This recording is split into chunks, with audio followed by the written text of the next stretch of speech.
am Crystal, 32 years old, with a successful career in architectural design that I built from the ground up. Despite my achievements, I have always been the difficult daughter in my family, the one who never quite fit the mold they created.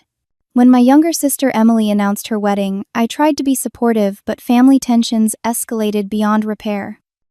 Nothing prepared me for that dinner 3 months before the wedding when my father looked me straight in the eyes and said, "The greatest gift you could give your sister is disappearing from our family forever." Before I tell you what happened next, let me know where you are watching from, and subscribe if you want to see how I rebuilt my life after my family threw me away. Growing up in our upper-middle-class Boston suburb, appearances meant everything. Our colonial-style house with its manicured lawn and seasonal decorations reflected my parents, Harold and Diana, perfectly meticulously maintained and rigidly traditional. From the outside, we were the picture-perfect American family, but inside those walls, love came with conditions I could never quite satisfy. My father, Harold, built his accounting firm from nothing, working 60-hour weeks and expecting the same dedication from his family.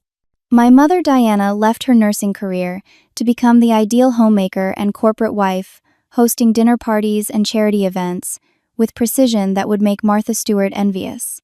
Both came from modest backgrounds and climbed the social ladder with determination and strict adherence to what they considered proper values. Then there was Emily, my sister, younger by 5 years, and the embodiment of everything my parents valued. From an early age, Emily learned to smile prettily, to agree with our parents, and to follow their carefully laid plans. She took ballet and piano as mother suggested, joined the right clubs in high school, and attended our father's alma mater. She majored in communications, as they advised, and secured a respectable job at a public relations firm with connections to our father. Her entire existence seemed designed to please them, and they showered her with approval in return. I was different from the beginning. Even in elementary school, I questioned rules that made no sense. I preferred building blocks to dolls and would spend hours designing elaborate structures rather than playing house like Emily. In middle school, I won the science fair with an architectural design rather than the baking competition my mother had entered me in without asking. By high school, the pattern was set. Emily followed. I forged my own path. I secured a scholarship to Rhode Island School of Design instead of applying to the local colleges my parents preferred. The day I announced my acceptance to RISD should have been celebratory. Instead, my father frowned and said, "That art school? What kind of stable future will that bring you?" Mother added, "Crystal, be practical. Think about how this reflects on the family." Meanwhile, when Emily got into Boston University 2 years later, they threw a party and invited extended family to celebrate.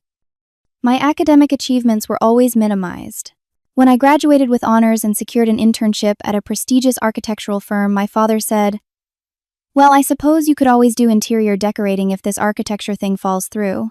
Mother would introduce me to her friends as our daughter who draws buildings, while Emily was our daughter following her father into business. The constant comparisons created an invisible wall between my sister and me, one neither of us built, but both felt. By my late 20s, I had established myself at Meridian Designs, working on sustainable commercial projects that had won industry recognition. I had my own apartment in Cambridge, a 5-minute walk from the Charles River, where I found peace away from family expectations. It was there I met Adam 3 years ago at a community garden project where I volunteered design services. Adam wasn't what my parents envisioned for me. A talented sculptor who taught art therapy at a rehabilitation center, he had long hair tied back in a neat ponytail and hands rough from working with stone and metal. When I brought him to a family dinner, my father barely spoke to him directly. Mother later called to express concern about his unstable artistic career despite Adam having tenure at his institution. They never bothered to learn that his sculptures sold for 5-figure sums, or that he had pieces in permanent collections across the country. "You could do so much better, Crystal," my mother would say during our monthly phone calls. "Look at the type of men Emily dates, professional, stable, from good families." The distance between me and my family grew wider with each passing year. I stopped attending most family functions after a particularly uncomfortable Thanksgiving where my father spent the entire meal questioning Adam about his retirement plan, as if he were an unsuitable suitor from a Jane Austen novel rather than my committed partner. Emily would occasionally reach out with awkward texts or calls that felt obligatory rather than genuine. Last Christmas, I made one last attempt at reconciliation, buying thoughtful gifts and even wearing the type of conservative dress my mother preferred. For a few hours, it seemed like progress. Dad mentioned a building project his firm was undertaking, almost asking my professional opinion before trailing off. Mom complimented my hair instead of suggesting I cut it to look more professional. Emily and I shared a genuine laugh over childhood memories. But by dessert, the familiar patterns returned. Mom mentioned Emily's promotion 3 times while asking nothing about my recent award-winning project. Dad steered the conversation toward Emily's dating life, specifically her new boyfriend Jeffrey from a family with political connections. When I mentioned considering a teaching position at my alma mater in addition to my design work, Mom sighed dramatically and said, "Always so restless, Crystal. Why can't you just settle into one proper career like your sister?" I left that night thinking perhaps some distances couldn't be bridged, some expectations never met. I decided then to love my family from afar, maintaining polite but limited contact. It was easier that way for everyone. At least that was the plan until Emily's engagement changed everything. The engagement announcement came via group text, a photo of Emily's hand sporting a 3-carat diamond ring with the caption, "Jeffrey asked," and I said yes. Mother called me immediately, her voice pitched higher than normal with excitement. "Crystal, did you see the news? Your sister is engaged to Jeffrey Whitmore, the Whitmore's Crystal. His father is on the governor's economic advisory board, and his mother chairs 3 charity foundations. This is the perfect match we always hoped for, Emily." She spoke for 15 minutes about the ring, the proposal at the Whitmore's summer house in Newport, and the prestigious connections this marriage would bring, before finally pausing to ask how I was doing, clearly as an à la Percy afterthought. Despite feeling overlooked as usual, I genuinely wanted to be happy for Emily. We might have grown apart, but she was still my sister. I sent her a congratulatory bouquet and a heartfelt card offering my help with wedding preparations.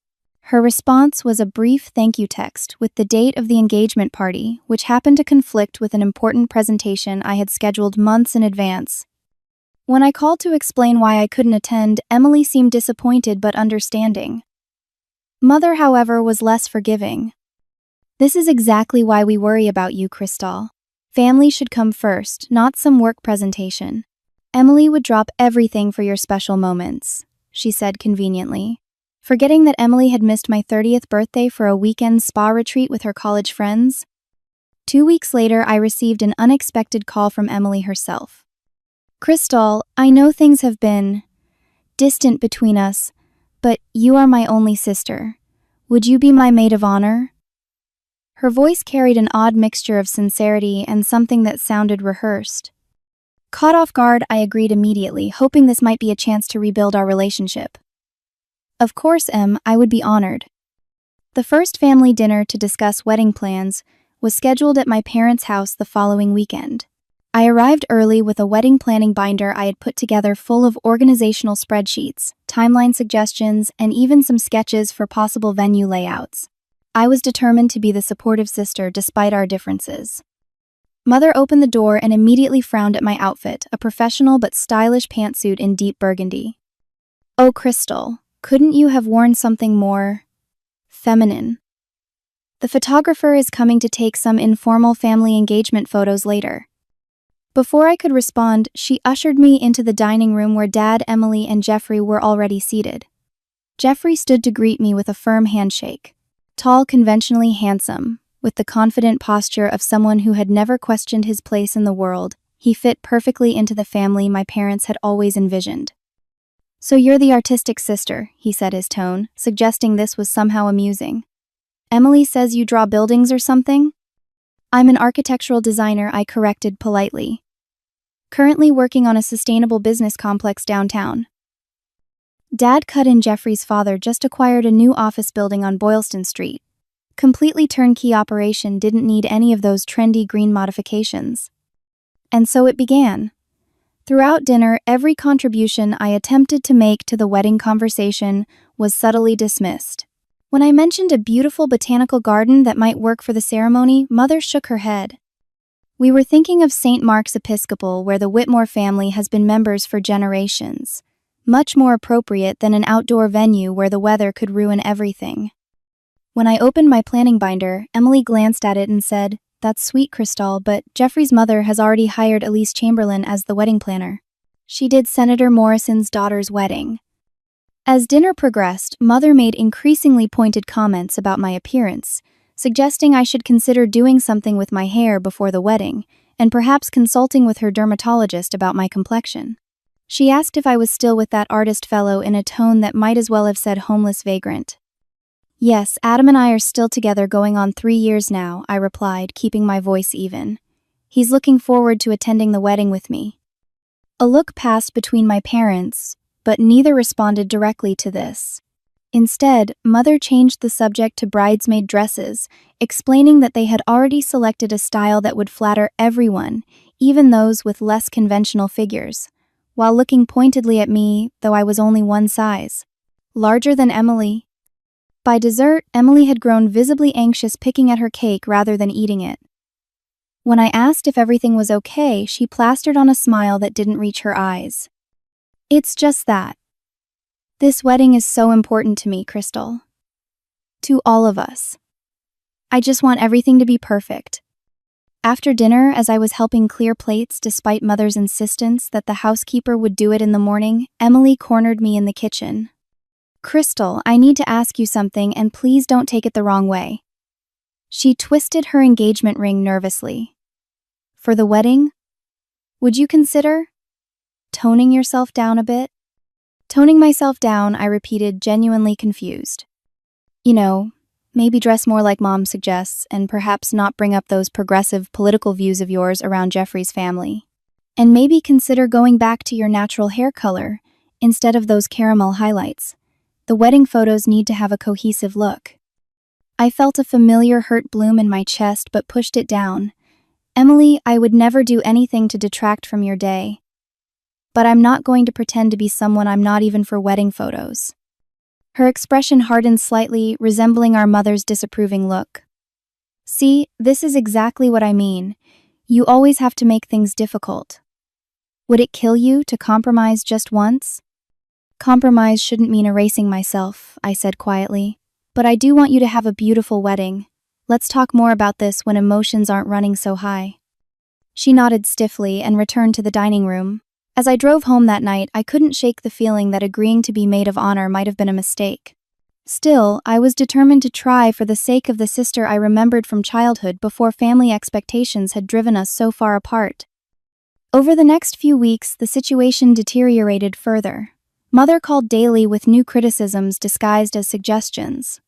The bridesmaid dress selected was clearly chosen to look unflattering on my body type. Emily began including me in fewer planning activities, always with the excuse that Mom and Jeffrey's mother have already decided on whatever element I had offered to help with. The group text chain for the bridal party excluded me from social events because they were just for Emily's friends from college, though I knew the other bridesmaids included cousins and Jeffrey's sisters. I maintained a positive attitude outwardly, while feeling increasingly isolated and hurt. I tried once more to connect with Emily over lunch, just the two of us, but she spent the entire time on her phone answering texts from her future mother-in-law and barely engaging in real conversation. When I gently pointed this out, she became defensive. "Not everything is about you, Crystal. This wedding is the most important day of my life, and there are people involved whose opinions actually matter." The implication that my opinion didn't matter hung in the air between us as I paid the bill for a lunch that had accomplished nothing except widening the rift between us. 3 months before the wedding, Mother organized a special family dinner ostensibly to finalize some wedding details but presented as a celebration. "Wear something nice," she instructed me over the phone. "The Whitmores might stop by for dessert." I spent extra time preparing, selecting a sophisticated navy blue dress that even my mother couldn't find fault with, styling my hair in a classic updo, and bringing an expensive bottle of champagne as a gift. Adam offered to join me for moral support, but I declined, hoping that without him as a target, my parents might focus more positively on wedding preparations. "Call me if you need an escape," he said as I left, kissing my forehead. "And remember, their opinions aren't facts." I arrived at precisely 7 o'clock, the champagne in one hand and a small gift bag containing a vintage handkerchief for Emily in the other. It had belonged to our maternal grandmother, the one family member who had always accepted me unconditionally. I thought Emily might appreciate carrying it as her something old. Mother answered the door and gave me a quick once-over. "That dress is acceptable," she said, which from her was practically effusive praise. Everyone's in the living room. The atmosphere initially seemed lighter than our previous gathering. Dad was showing Jeffrey some old family photos, and Emily was actually smiling at me as I entered. I handed her the gift bag first. "Just a small something for your wedding day," I said. "No pressure to use it, but I thought you might like it." Emily opened the bag and carefully unwrapped the delicate handkerchief, her expression softening. "This was Grandma Rose's, wasn't it? I remember her always having it in her purse. She gave it to me before she passed, but I think she would want you to have it for your wedding." For a brief moment, I saw a glimpse of my sister as she used to be before expectations and competition had come between us. She gave me a genuine hug, whispering, "Thank you, Crystal." The moment was broken by Mother announcing dinner was ready. As we moved to the dining room, I presented the champagne to my father. "I thought we might toast to Emily and Jeffrey tonight," I said. He examined the label with a slight nod. "Good vintage. Not quite what the Whitmores served at their anniversary party, but it will do." We sat down to Mother's elaborate dinner, and for the first 30 minutes, conversation flowed relatively pleasantly. Emily talked about final cake tastings. Jeffrey discussed their honeymoon plans in the Maldives, and I managed to contribute a few comments that weren't immediately dismissed. As the main course was served, Mother turned to me with a deceptively casual tone. "Crystal, I've been meaning to discuss the dress you selected for the alterations appointment." I took a sip of water, mentally preparing. "What about it, Mom?" I thought we had agreed on the style the seamstress would adjust. "Well, Emily and I were talking, and we think something more conservative would be appropriate. The neckline you chose is rather revealing, and perhaps sleeves would be better. Your tattoo would be visible otherwise." My revealing neckline was a modest scoop that showed nothing more than my collarbones, and my tattoo was a small architectural compass on my upper arm that could easily be covered with makeup, though I didn't see why it needed to be. "I thought the dress was already selected and ordered," I said carefully. "Changing the design now would require starting over, and there's not much time left." Emily jumped in. "What Mom means is we've already changed the order for you. It's just better this way, trust us." I put down my fork, trying to maintain composure. "You changed my dress without consulting me." "Oh, don't be so dramatic," Mother sighed. "It's Emily's day, not yours. The cohesive look of the bridal party takes precedence over your individual preferences." I took a deep breath. "I understand it's Emily's wedding, but I'm still a person with some say in what I wear. You could have at least discussed it with me first." Dad cleared his throat. "Speaking of the wedding, there's another matter we need to address." He turned to me with the stern expression I remembered from childhood reprimands. "Your mother and I have been thinking that it might be best if Adam doesn't attend." The room went silent. I stared at my father, certain I had misheard. "Excuse me." "It's nothing personal," Mother added, though. Everything about her tone contradicted this statement. "It's just that with the Whitmores being such a prominent family and all the important connections that will be at the wedding, we need to present a certain image. Adam is a bit unconventional." "Unconventional," I repeated, my voice rising slightly despite my efforts to stay calm. "He's a respected educator and artist whose work has been featured in major galleries." "What exactly about that is inappropriate for a wedding?" Emily interjected. "Crystal, please don't make this difficult. Jeffrey's uncle is the chairman of the Arts Council and his wife is very traditional. Adam's long hair and those earrings would just stand out too much in the family photos. So you want me to come alone to my sister's wedding, because my long-term partner doesn't fit your aesthetic." I couldn't believe what I was hearing. "He's my family too." "Don't exaggerate," Mother said dismissively. "He's a boyfriend, not family. Family is blood." "I love him," I said firmly, "and he's been more supportive of me than any of you have been in years." Dad's face hardened. "Now you're just being insulting. after everything we've done for you." "What exactly have you done for me lately, Dad? Other than criticize my career, my appearance, my relationship, and everything else about my life?" "We've tolerated your rebellious phase for years," Crystal Mother snapped. "Most parents would have given up on a daughter like you long ago." The words hit me like a physical blow. "A daughter like me? You mean successful, independent, and unwilling to pretend to be someone I'm not?" "See," Emily cried suddenly, tears forming in her eyes. "This is exactly why we can't have normal family gatherings. You always have to argue and make everything about yourself. You're ruining my wedding just like you ruin everything." "How am I ruining your wedding by simply wanting my partner of 3 years to attend with me? Or by expecting to be consulted about my own bridesmaid dress?" I asked, genuinely baffled by the escalation. "Because you never just go along with anything," Emily shouted. "You always have to question and fight and stand out. For once in your life, couldn't you just blend in and make things easier for everyone?" I looked around the table at their angry, expectant faces, suddenly understanding with perfect clarity.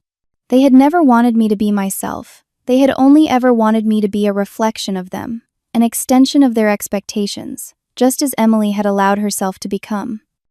Before I could respond, my father slammed his hand on the table, making the silverware jump. His face had turned an alarming shade of red as he pointed a finger at me. "I've had enough of this selfishness. Your sister is trying to have her perfect day, and as usual, you're making it all about your feelings, your principles, your insufferable need to be different." He took a deep breath and delivered the blow that would change everything. "The greatest gift you could give your sister is disappearing from our family forever." The room went completely silent. I looked to my mother, expecting some objection to this extreme statement, but she was nodding in agreement. "At least until after the wedding," she added, as if this softened the blow. "Everyone would be more comfortable." I turned to Emily, waiting for her to defend me, to say this had gone too far. But she sat in silence, tears streaming down her face, her expression a mixture of misery and what looked disturbingly like relief. Her silence spoke volumes of agreement. In that moment, something broke inside me, but also clarified. The pain was excruciating, but it came with an unexpected sense of liberation. If this was how little I meant to them, perhaps it was indeed time to stop trying to belong where I clearly wasn't wanted.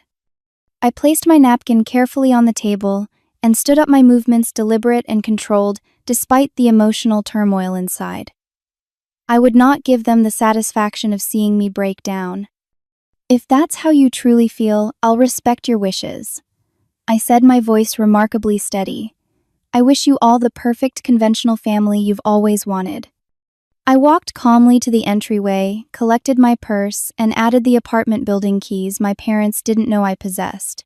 Then I walked out, closing the door behind me with a quiet click that felt like a final punctuation mark on this chapter of my life. The first hour after leaving my parents' house passed in a blur. I drove aimlessly through familiar neighborhoods, my mind struggling to process what had just happened. Had my own father really told me to disappear forever? Had my mother agreed? Had Emily's silence truly meant she wanted this too? Around midnight, I found myself parked at a scenic overlook, staring at the city lights below. The pain in my chest felt physical, as if someone had reached inside and crushed something vital. I hadn't cried yet. I was still too shocked, operating on autopilot. I finally called Adam, who answered immediately despite the late hour. "Crystal, is everything okay?" His voice, warm with concern, nearly broke my composure. "They don't want me anymore," I said, the words sounding strange and hollow. "My dad said the greatest gift I could give would be to disappear from the family forever." Mom agreed. Emily said nothing. "Where are you?" he asked, his voice tight with controlled anger. "I'm coming to get you. I have my car, I can drive." "You shouldn't be alone right now. Come home, or I can meet you somewhere." Home. The word resonated painfully. Where was home when your family of origin had just exiled you? "I'll come to your place," I decided, suddenly not wanting to be alone in my apartment. Adam was waiting outside when I arrived, pulling me into a fierce hug before I could even fully exit the car. Only then did the tears finally come, harsh sobs that felt ripped from somewhere deep and wounded. He held me without speaking, one hand stroking my hair as I released the initial wave of grief. Later, curled on his couch with a blanket around my shoulders and a cup of tea growing cold in my hands, I recounted the entire evening in detail. Adam listened without interrupting his expression, growing increasingly troubled. "They're wrong, Crystal. So fundamentally wrong about you. About what family should be about," everything he said when I finished.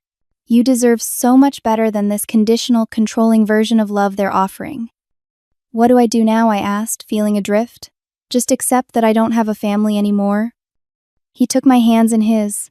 "First, you let yourself grieve. This is a real loss, and it hurts. Then when you're ready, we figure out the next steps together. But I need you to know something." His eyes held mine intently. "You are not alone. You have me, you have friends who love the real you, and you have the strength that's gotten you this far despite them." I spent that night in Adam's guest room, sleep coming in fitful bursts between periods of stunned wakefulness. By morning, grief had begun transforming into something harder and more focused. I had spent years trying to earn love that should have been freely given. No more. Over breakfast, a sudden realization hit me. "The apartment building on Marlborough Street," I said, looking up from my coffee. "I'm part owner." Adam looked confused. "Your parents' investment property?" "Yes. My grandmother left her share to Emily and me in her will. It was her way of making sure we would always have financial security. I'd almost forgotten because Dad manages everything and just deposits the quarterly income into our accounts." I pulled out my phone and called Stephanie Torres, a lawyer I had consulted when negotiating my employment contract the previous year. "I need to understand my legal rights to a property I partially own but don't actively manage," I explained after exchanging greetings, "and I may need to sell my interest quickly." She agreed to see me that afternoon. Before the appointment, I went to my apartment to shower and change, feeling oddly detached as I moved through spaces that suddenly seemed like they belonged to a different life. My meeting with Stephanie confirmed what I had suspected. As a legal co-owner of the building, I had the right to sell my portion of ownership.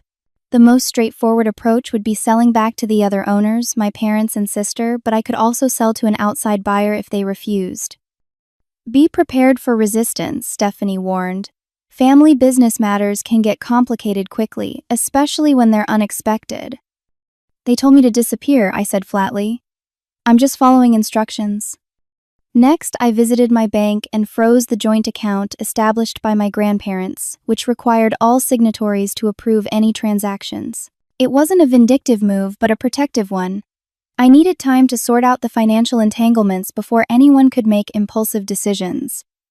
Back at my apartment, I called my supervisor at Meridian Designs and requested 2 weeks of emergency personal leave, something I had never done in my 8 years with the firm. "Is everything all right?" Crystal Diane asked, genuine concern in her voice. "Family emergency," I said, the irony of the phrase not lost on me. "I need some time to handle personal matters." "Take whatever time you need," she assured me. "Your projects are well documented, and we can redistribute the immediate work. Just take care of yourself." That evening, Adam helped me set up new bank accounts entirely separate from anything connected to my family. We spent hours organizing important documents and making lists of all the practical steps needed to disentangle my life from my family's influence. "It feels strange," I admitted as we worked. "Part of me still can't believe this is happening, while another part feels like I should have done this years ago." "Sometimes the hardest decisions are made for us," Adam said gently. "But what we do after is our choice entirely." By the end of that first week, I had consulted with a real estate attorney specializing in co-ownership disputes, listed my share of the apartment building with a broker who dealt in partial property interests, and begun the process of legally separating my financial affairs from my family's. Throughout this time, my phone remained surprisingly silent. No calls from Mother, no texts from Emily, not even angry voicemails from Dad. It was as if they were testing whether I would come crawling back, apologizing for standing up for myself. Or perhaps they truly meant what they had said about wanting me to disappear. The silence hurt more than angry confrontations would have, confirming that I could be so easily discarded from their lives without even a moment of reconsideration. But it also strengthened my resolve. I would not beg for scraps of conditional affection from people who could treat their daughter and sister this way. On the 8th day after the dinner, my phone finally lit up with my parents' home number. I let it go to voicemail, not yet ready to engage. My father's voice, tense and controlled, filled my apartment when I played the message. "Crystal, this is your father. We need to discuss your recent actions regarding the Marlborough property immediately. Call me back today." No apology, no acknowledgement of his cruel words, just demands about property. 2 hours later, another call, this time from Mother. "Crystal, this behavior is childish and spiteful. Freezing the accounts and trying to sell property over a simple family disagreement is completely disproportionate. Call us so we can sort this out like adults." A simple family disagreement. Was that how they viewed telling their daughter to disappear forever? By the next day, the calls had escalated in frequency and hostility. Dad's voicemails became increasingly threatening with vague references to legal consequences, while Mother alternated between guilt trips and minimizing what had occurred. Emily sent a single text. "How could you do this right before my wedding? You really are determined to ruin everything." I forwarded the voicemails to my lawyer, but otherwise maintained my silence. This was no longer about spite or revenge. It was about finally establishing the boundaries I should have set years ago. In the midst of this storm, Adam became my anchor. He brought dinner when I was too emotionally exhausted to cook, listened without judgment when I needed to process my feelings, and gave me space when I needed solitude. One evening, as we sat on my balcony watching the sunset, he took my hand. "I've been thinking," he said quietly. "You mentioned feeling like you don't have a home anymore, but that's not true. You have a home with me if you want it. Not just now, but always." I looked at him, this man who had loved me consistently and without conditions, who had seen my strengths and flaws and chosen me anyway. "Are you asking what I think you're asking?" He smiled, a little nervous but certain. "I had planned something more elaborate for this, but recent events have clarified what matters. I love you, Crystal. I want to build a life with you, create our own family based on acceptance and genuine support. Will you marry me?" In the midst of losing my family of origin, being offered a new beginning with someone who truly loved me felt like finding an unexpected light in darkness. I said yes through tears that for the first time in days came from joy rather than pain. As the second week progressed, an unexpected ally emerged. Janet Collins, my mother's oldest friend and our former neighbor, reached out via email. "Crystal, I've known you since you were born, and what I'm hearing about this situation doesn't sound like the full story. If you're willing to talk, I'd like to hear your side of things." We met for coffee, and I gave her an honest account of what had transpired. Her expression grew increasingly troubled as I spoke. "I suspected as much," she sighed when I finished. "Your mother has been telling people you had a minor disagreement and then vindictively tried to financially damage your parents out of spite. I knew that didn't sound like the Crystal I've watched grow up." "They told me to disappear from the family," I reminded her. "I'm just ensuring I can be financially independent when I do so." Janet reached across the table to squeeze my hand. "Family should never make you feel like you need to erase yourself to be loved. What they've done is wrong, and I've told your mother as much, for whatever that's worth." It meant more than I expected, this validation from someone who had been part of my childhood, who knew all the players involved and still saw the injustice of the situation. For the first time, I felt less like I was overreacting and more like I was finally standing up for myself appropriately. As news of the rift spread through the extended family network, sides were quickly taken. My father's sister, Catherine, called to express her disappointment in my selfishness without ever asking for my version of events. My mother's brother, Michael, sent a terse text telling me to apologize to my parents and sister immediately. My cousin Samantha, once my childhood confidant, posted a vague social media message about supporting Emily during difficult family times, clearly positioning me as the villain. The narrative being circulated portrayed me as an unstable, jealous sister who couldn't stand seeing Emily happy and was using financial means to punish the family out of spite. The truth that I had been told to remove myself from the family and was simply securing my financial independence to do so was conveniently omitted from their version of events. My father's voicemails grew increasingly desperate as the reality of the property situation became clear to him. "Crystal, be reasonable. That building has been in our investment portfolio for years. You can't just sell your share to strangers. Think about what this will do to our family's financial planning." His concern for financial planning apparently outweighed any concern for his relationship with his daughter. In his seventh voicemail, his tone shifted from demanding to bargaining. "Look, perhaps we all said things in the heat of the moment that were regrettable. If you stop this property nonsense, we can discuss you attending the wedding as a guest rather than in the bridal party. That seems like a reasonable compromise." A guest at my own sister's wedding presented as a concession, as if being demoted from sister to acquaintance was a generous offer. I saved the message for my lawyer, but did not respond. Mother's tactics evolved into an elaborate performance of wounded maternal feelings. "After all the sacrifices I've made for you over the years," she lamented in one message, "this is how you repay me, by trying to punish us financially because we expressed concern about your inappropriate boyfriend. You're breaking my heart, Crystal." Not a word about telling me to disappear, not an acknowledgement of the years of criticism and comparison, just a revisionist history where I was the unreasonable one for having boundaries. Emily's approach was perhaps the most painful. Her texts alternated between angry accusations and tearful pleas. The venue coordinator asked about final bridesmaid numbers today, and I had to tell her my own sister is too selfish to be part of my special day. Read one message. A day later, "Please stop this, Crystal. Mom and Dad are so stressed about the property that they're fighting constantly. You're tearing our family apart right before my wedding." I drafted countless responses, but sent none of them. What could I say? That they had already torn the family apart when they unanimously decided I should vanish. That I was simply granting their wish in the most pragmatic way possible. Nothing I could say would penetrate the narrative they had constructed where I was the villain and they were innocent victims. Amidst the family chaos, my professional life took an unexpected positive turn.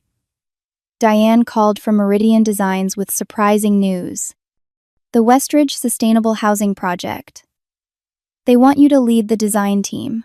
Apparently, someone on their board saw your work on the Thompson Center and specifically requested you. It was the kind of career opportunity I had been working toward for years, a chance to create environmentally conscious housing that was both beautiful and accessible to moderate-income families. Even in the midst of personal turmoil, this professional validation felt significant. "I'll need to be fully focused for a project of that scale," I told Diane. "Are you sure my personal situation won't be a problem?" "Your personal life is your business," she said firmly. "Your work speaks for itself. The position is yours if you want it." I accepted the offer, grateful for a sphere of my life where my value was recognized based on merit rather than conformity. The project would require intense focus and long hours, which seemed like a constructive channel for my emotional energy. 3 weeks after the fateful dinner, an unexpected name appeared on my phone: Kelly Winters, Emily's best friend since college. We had always been friendly but never close, and I hesitated before answering. "Crystal, I hope it's okay that I called," she began, sounding nervous. I've been hearing Emily and your parents' version of what happened, and something doesn't add up. Would you be willing to tell me your side?" We met at a quiet cafe far from my parents' neighborhood. Kelly listened intently as I recounted the dinner and its aftermath, occasionally shaking her head in disbelief. "That's not at all what Emily told me," she said when I finished. "She said you got upset about some constructive criticism about your bridesmaid dress and stormed out, then tried to financially harm your parents because you were jealous of her wedding." "Do you believe that sounds like me?" I asked quietly. Kelly hesitated. "No, actually it doesn't.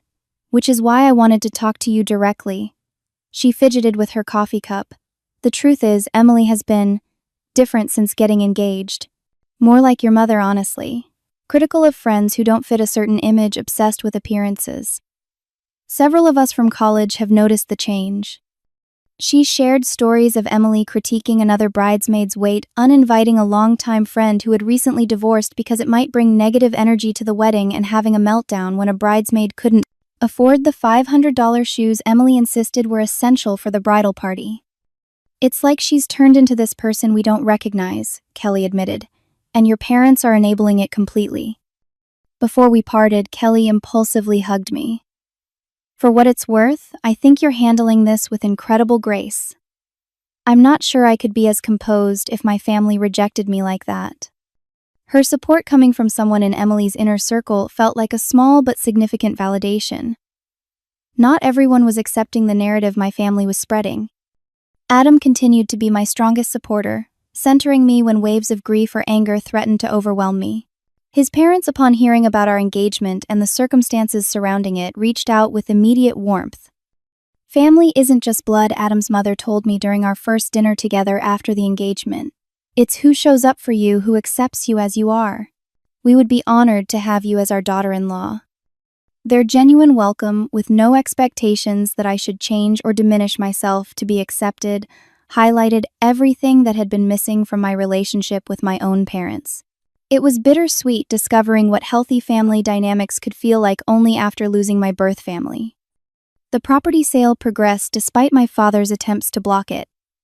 My share was eventually purchased by a real estate investment group for slightly above market value, providing me with a substantial financial cushion.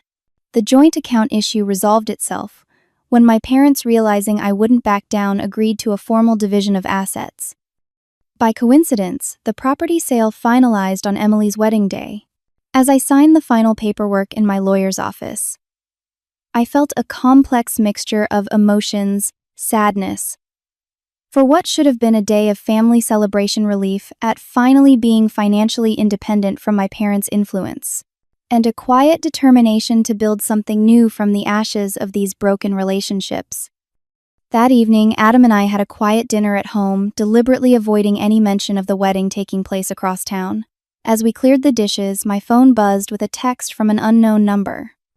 "It's Kelly. Thought you should know your cousin Alicia, your uncles James and Robert, and your grandparents from your dad's side all refused to attend the wedding when they found out what really happened with you. Emily is pretending everything is perfect, but she's been crying in the bathroom between photos. This perfect family image is cracking under pressure."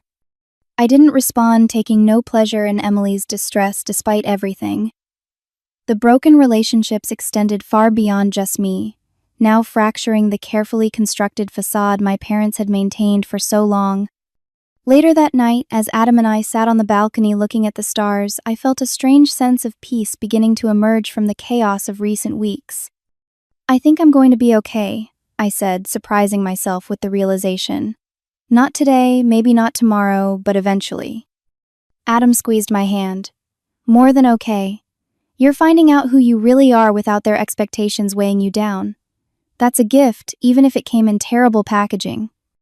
A week after the wedding, I received my first communication from Emily since the event, a simple text sent from her honeymoon. "We need to talk when I get back. Just us." I read the message several times, unsure how to respond. Part of me wanted to maintain the distance that now felt protective, while another part wondered if my sister might have gained some clarity away from our parents' influence. After careful consideration, I replied, "I'm open to talking, but only if it's honest. I can't pretend the hurt didn't happen."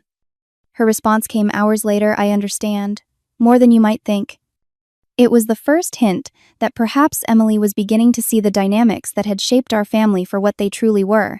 Whether this would lead to meaningful change remained to be seen, but it represented a tiny crack in the wall that had been built between us. As weeks passed, I established firm boundaries with my parents while leaving the door slightly open for Emily. When my mother called demanding reconciliation on her terms, I calmly stated my conditions, acknowledgement of the harm done, and respect for my autonomy going forward. When she dismissed these as unreasonable, I simply ended the call without argument.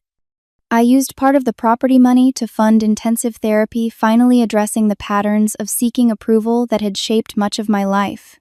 I also booked a healing retreat in the mountains, giving myself permission to prioritize my well-being in ways I had never felt entitled to before. Through it all, Adam remained steadfast, neither pushing me to reconcile with my family, nor encouraging me to cut ties completely. "This is your journey," he said. "I'm just here to support whatever path you choose."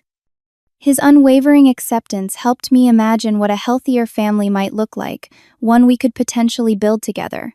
For the first time in my life, I began to believe that family could be a source of strength rather than constant evaluation, a safe harbor rather than a storm to be weathered.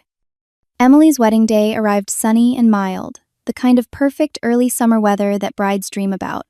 I spent the morning deliberately focused on other things, taking a long run along the river, then meeting with a contractor about renovations to the condo Adam and I had just purchased together. Still, it was impossible to completely ignore the significance of the day.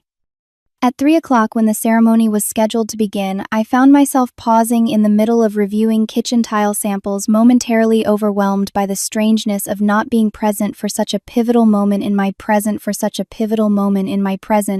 sister's life. No matter how justified my absence, it represented a rupture in the fabric of family that couldn't be ignored. I had just resumed my work when my doorbell rang unexpectedly.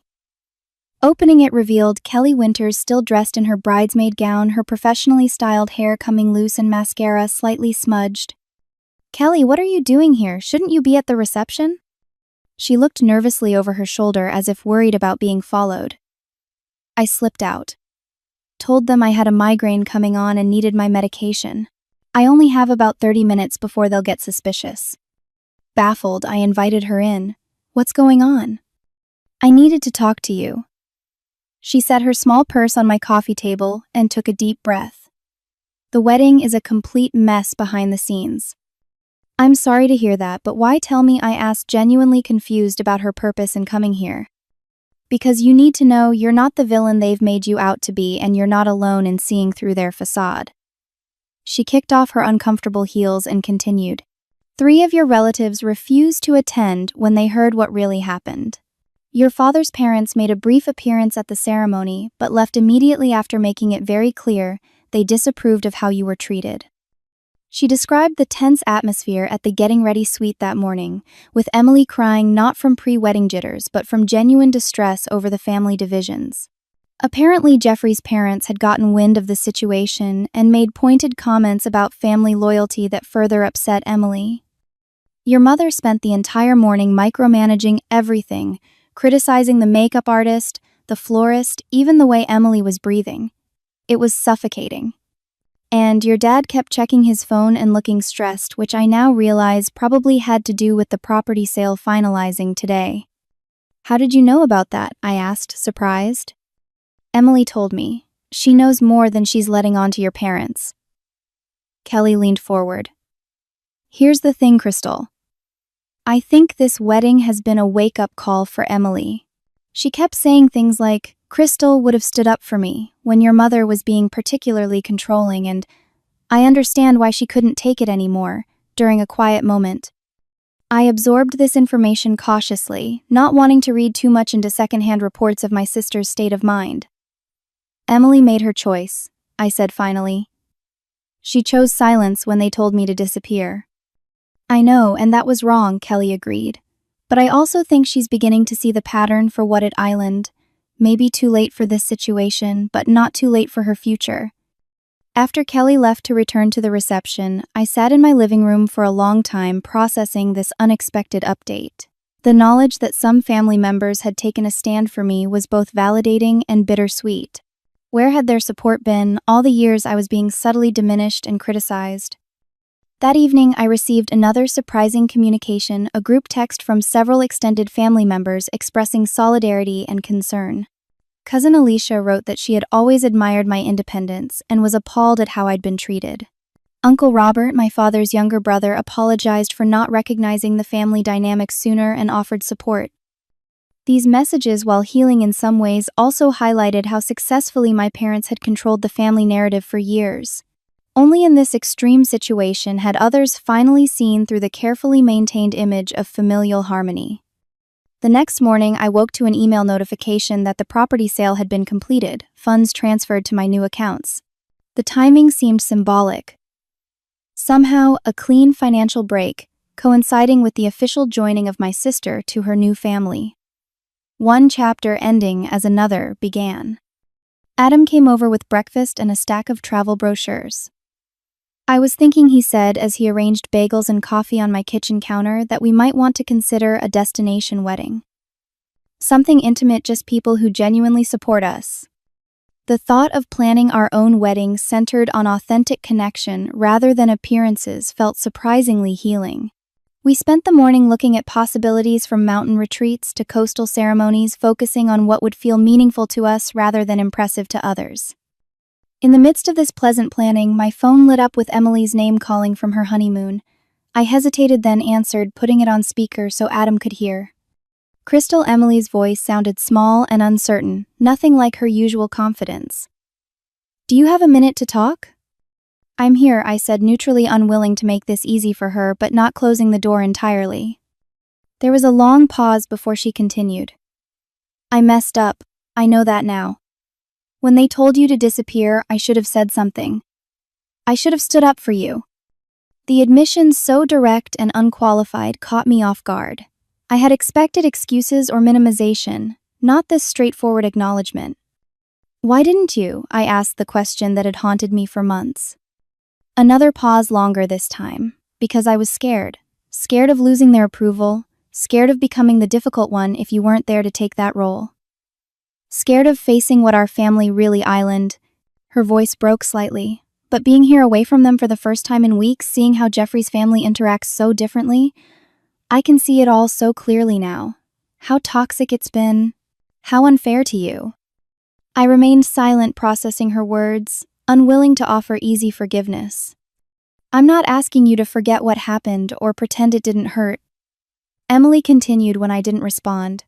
"I just want you to know that I see it now, and I'm sorry. So deeply sorry. Thank you for saying that," I finally replied, my voice steadier than I felt. "It matters to hear you acknowledge what happened. When we get back, could we maybe meet? Just us, no parents involved," she asked hesitantly. "I think that would be possible," I said, not committing to more than that single conversation. "We can start there and see where it goes." After we hung up, Adam wrapped his arms around me as tears I hadn't realized were forming began to fall. "That was unexpected," he said softly. "It was," I agreed. "I don't know if anything can really be repaired, but it's something," he finished, a recognition of the truth at minimum. That afternoon, I received an email from Diane at Meridian Designs confirming that I would be leading the Westridge project with full creative control.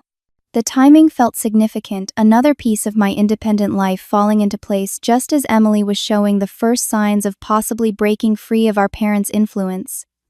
Over dinner with Adam that evening, I shared a realization that had been forming throughout this tumultuous period. I think I've been caught in this impossible situation for years, trying to be authentic while also seeking approval from people who only wanted a version of me that doesn't exist. Maybe Emily is just starting to see that same trap. "The difference is, you found your way out," Adam pointed out. "You built a life that's truly yours despite their disapproval. That takes incredible strength." I thought about the transformation of these past months, the pain of rejection, the liberation of finally stopping the cycle of seeking approval, the discovery of my own resilience, and now this unexpected opening with Emily. None of it had been easy, but all of it had been necessary. I think I said slowly that regardless of what happens with Emily or my parents, I'm finally free to be fully myself. And that's worth everything it cost. Adam raised his glass in a toast. "To being uncompromisingly yourself. The greatest gift you could give to the world." We clinked glasses, the sound bright and clear in the evening, quiet like a bell, marking the beginning of something new. 6 months after the Breaking Point dinner, Adam and I held our intimate wedding celebration at a small coastal inn in Maine. Unlike the elaborate status-conscious event Emily had, ours was intentionally simple. 40 guests. We genuinely cared about locally sourced food and decorations that included architectural elements Adam had sculpted especially for the Point They occasion. My dress was exactly what I wanted, a flowing design that incorporated subtle structural details reflecting my architectural aesthetic. I wore my hair as I pleased, my small tattoo visible without shame or concealment. Every element of the day was chosen because it had meaning to us, not because it would photograph well for social media or impress anyone. The ceremony took place at sunset on a rocky outcropping overlooking the Atlantic. Adam's father officiated, incorporating readings we had selected about building strong foundations and creating spaces of belonging. When we exchanged vows, I promised to create a home with Adam where authenticity was valued above perfection, where love was never conditional. Emily attended alone. Our tentative reconciliation had progressed slowly but steadily over the preceding months, beginning with that first careful meeting after her honeymoon. She had arrived at the cafe looking nervous, clutching her purse like a shield. "I've been in therapy," was the first thing she said after ordering coffee.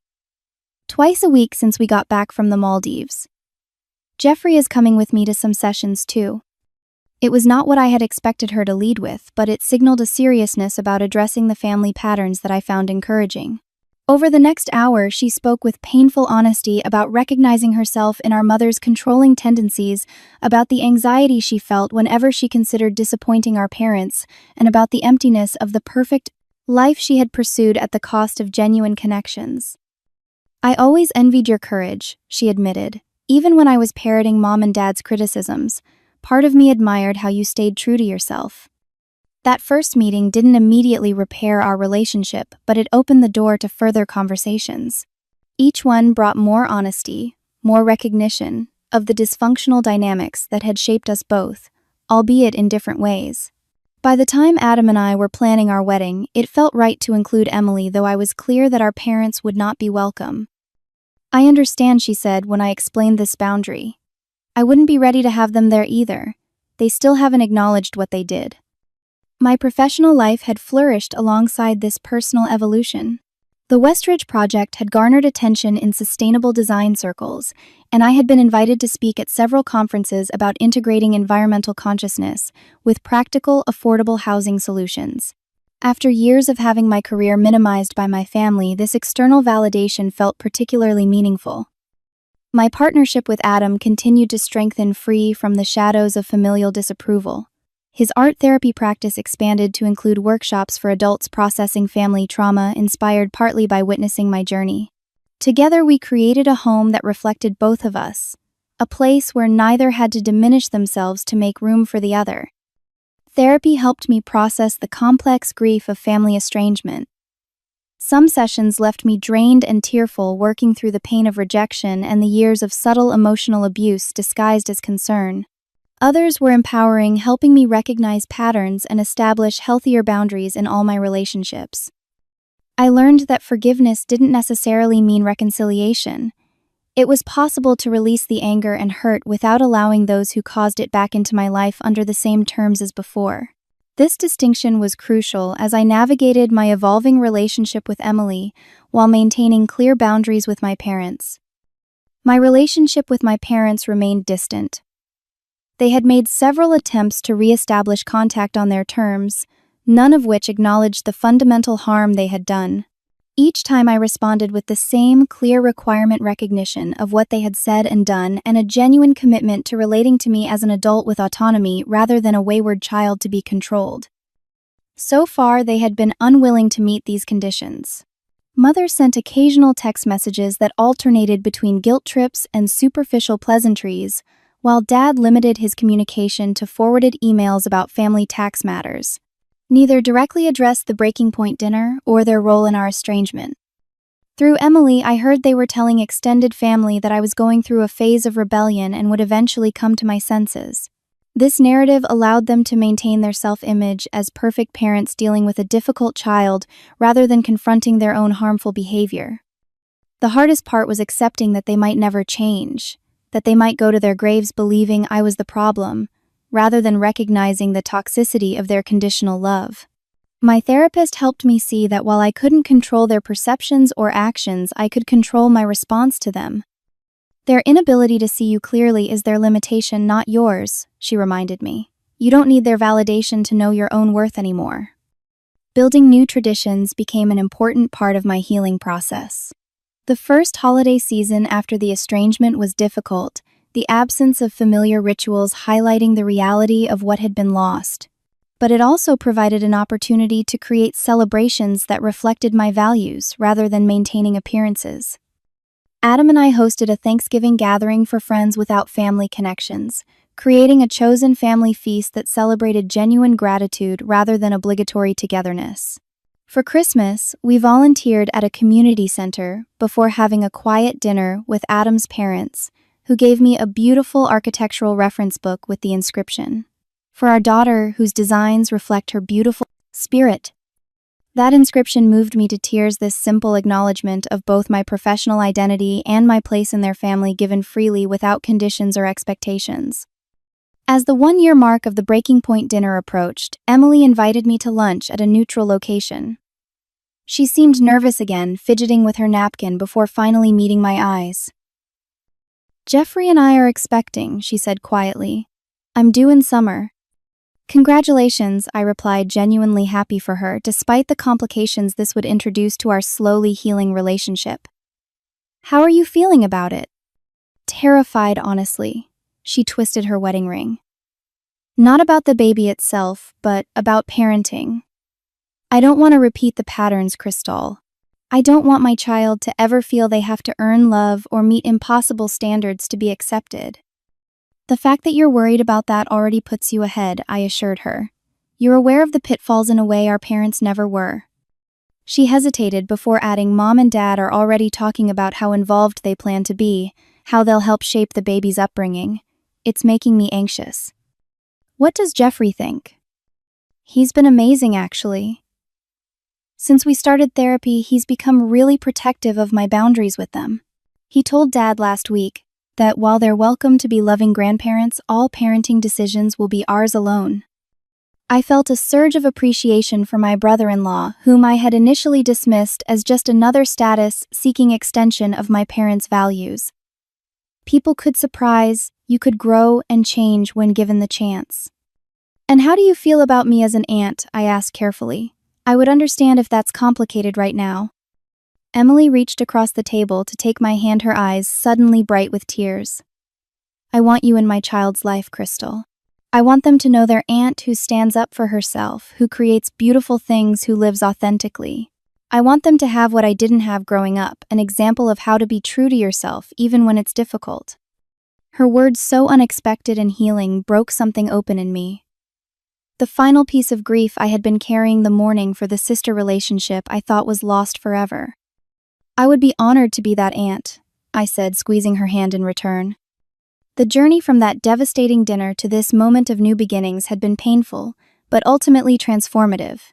I had lost the fantasy of an accepting family of origin, but gained something more valuable: self-respect, clear boundaries, and relationships based on genuine acceptance rather than conformity. As I drove home from lunch with Emily, I reflected on the strange gift hidden within my parents' cruel words. By telling me to disappear, they had inadvertently freed me from the exhausting pursuit of approval I could never earn. In trying to erase me, they had instead prompted me to become more fully myself. The human heart has remarkable capacity for both wounding and healing. Family has the power to inflict the deepest hurts precisely because we care so much about those connections. But we also have the power to redefine family on our own terms, to create circles of belonging based on mutual respect and acceptance rather than obligation or shared DNA. My story doesn't have a neat, happy ending, where everyone reconciles and past hurts are forgotten. Real life rarely works that way. My parents remain unable to truly see me or acknowledge their role in our estrangement. That reality still carries pain, but it no longer defines me. Instead, I've learned that sometimes the greatest act of self-love is walking away from those who cannot accept you as you are. Sometimes healing means building something new, rather than repairing what was broken. And sometimes, the family that truly matters is the one you create through choice and love, rather than the one you were born into. Have you ever had to walk away from relationships that demanded you diminish yourself to be accepted? Share your experience in the comments below. And if this story resonated with you, please like, subscribe, and share it with someone who might need to hear that they deserve unconditional love too. Remember, sometimes the hardest goodbyes lead to the most beautiful new beginnings. Thank you for listening to my story, and may you find the courage to be authentically yourself no matter what it costs.